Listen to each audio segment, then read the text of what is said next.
Welcome back to Shri Shivasai digitals. Yadagiri Narasimhaswamy టెంపుల్కి వెళ్తున్నాము. Lakshmi Narasimhaswamy Yadadri Janagama highway మీదుగా వెళ్తున్నాము. కరీంనగర్ టు యాదగిరి 3 గంటల సమయం పట్టింది మాకు. హైవే నుండి చూస్తే టెంపుల్ గుట్టపైన కనిపిస్తుంది. ఇది మెయిన్ ఎంట్రన్స్. పైన గుట్టపైన దేవుడు ఉంటాడు. ఎంట్రన్స్కు అలా చేయడానికి వెహికల్ ఛార్జ్ చేస్తారు. 500 రూపీస్ వెహికల్ ఛార్జ్ వచ్చేసి. బస్సులు కూడా ఉన్నాయి.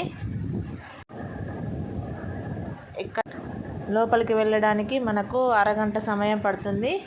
చుట్టూ పక్కల చెట్లు చాలా అందంగా ఉన్నాయి. మెయిన్ గోపురం చూడండి. మనం వెళ్ళే ముందు చుట్టూ చెట్లతోటి మంచిగా నీట్గా ఉంచారు.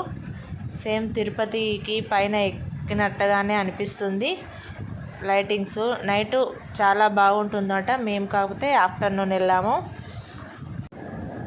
ఆ రోజు ఆదివారం కావడంతో చాలామంది జనం వచ్చారు. వీకెండ్లో మాత్రం వెళ్ళకండి. దర్శనానికి చాలా ఇబ్బంది అవుతుంది. మాకు తెలిసిన వాళ్ళు ఉండడం వల్ల మేము తొందరనే దర్శనం చేసుకున్నాము. అరగంటలో దర్శనం అయిపోయింది. పైన గుట్ట పైన 200 వెహికల్స్ దాకా పార్కింగ్ చేయొచ్చు. వెహికల్ ఛార్జ్ వచ్చేసి అక్కడ 50 రూపీస్ తీసుకుంటారు. అక్కడ అలో లేకపోతే కిందనే వెహికల్స్ పెట్టేసి వెళ్ళిపోవడమే.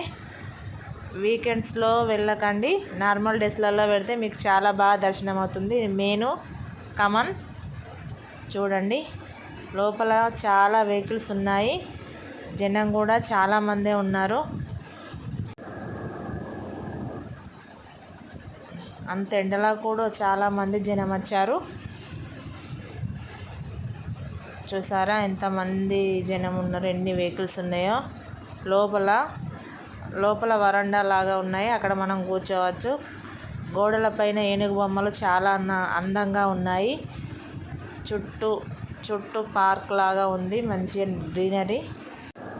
విఐపి గెస్ట్ హౌస్ కూడా ఉన్నాయి. రూమ్స్ కూడా అవైలబుల్లో ఉంటాయి మనకి.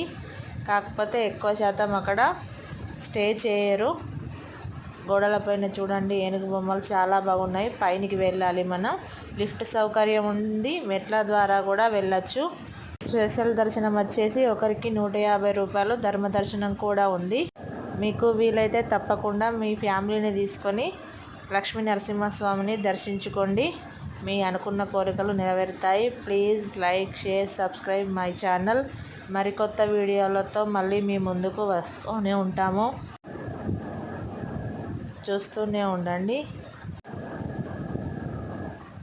కిందికి దిగేటప్పుడు కూడా సేమ్ మన తిరుపతి లాగానే అనిపిస్తుంది.